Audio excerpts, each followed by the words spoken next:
Moi, il y a un truc que je critique encore jusqu'à aujourd'hui, c'est que les rappeurs, de cette génération, on a été très très cons de pas pouvoir s'unir. C'est un peu comme les histoires de quartier. On va pas s'entendre de tel quartier, on va pas s'entendre avec telle ville. On a été cons parce qu'on a créé un business qui a nourri, qui a révolutionné toute la France, et on n'a jamais été assez solidaires pour le créer ensemble, pour laisser les trucs de côté, pour créer des syndicats, créer des trucs. Il y a des syndicats partout. Il y a un syndicat pour le rock, il y a un syndicat pour le champagne.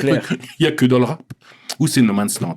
Et ce problème-là, ça a fait la richesse des maisons de disques, des radios, etc. Tu penses sincèrement ça? Quoi? On aurait fait une radio où c'était que moi il arrivait un moment, j'avais voulu envoyer le truc à tout le monde, hein, mais j'avais dit, j'avais vu, il y en avait qui étaient assez chauds, j'en avais parlé à Kerry James, j'avais dit bon, c'est tout simple, on fait le classement des professionnels.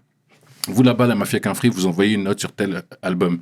Nous, le secteur A, on envoie une note sur tel album. Marseille, ils envoient une note sur tel album. Un tel Boulogne, ils envoient une note sur tu habites Boulogne ou les gens de Boulogne envoient une note sur tel album, etc. On met toutes les notes, c'est mathématique. On fait la moyenne, ça fait la moyenne pour tel album. Si on arrive à instaurer un classement des professionnels de cette musique-là, ce classement va être la Bible.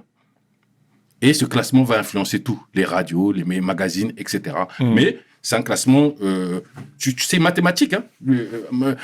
Ayam et la Funky, tous ceux-là, ils ont envoyé leurs notes, on met. SNI, ils ont envoyé leurs notes, on met. Est-ce que tu penses que c'est trop tard, là? Ben, je sais pas si les nouvelles générations sont capables de faire ça, ou nous, etc. Mais c'est des choses qui, quand même, on aurait été tous ensemble, on aurait pu un petit peu plus influencer. On aurait pu influencer les maisons de disques, on aurait pu influencer des trucs, on aurait pu influencer des magazines. Si on parlait d'un même point, tu vois, d'un même truc, et on n'a jamais réussi à le faire.